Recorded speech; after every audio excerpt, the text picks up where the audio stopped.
Deputetët e grupit parlamentar të Partisë Socialiste, antar të Komisionit të Posaçëm Parlamentar për Reformën Administrativo-Territoriale, kanë depozituar në Kuvend propozimin për reformën administrativo-territoriale 2.0.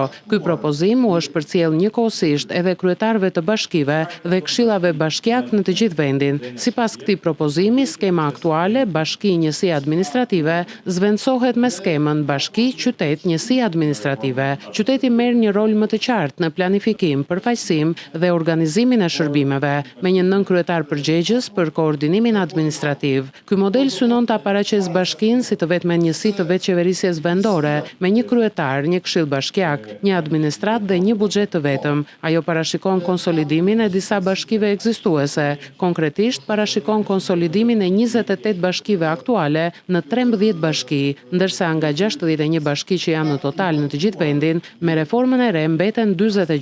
Në qarkun juglindor reforma ka prekur vetëm bashkinë aktuale të Maliqit, e cila shkrihet dhe bashkohet me bashkinë Korç. Për këtë propozim të Partisë Socialiste ka pasur reagime të shumta nga ana e qytetarëve të Maliqit, të cilët kanë thirrur edhe një protestë që pritet të organizohet pas ditën e së dielës me moton jo shkrirje së bashkisë Maliq.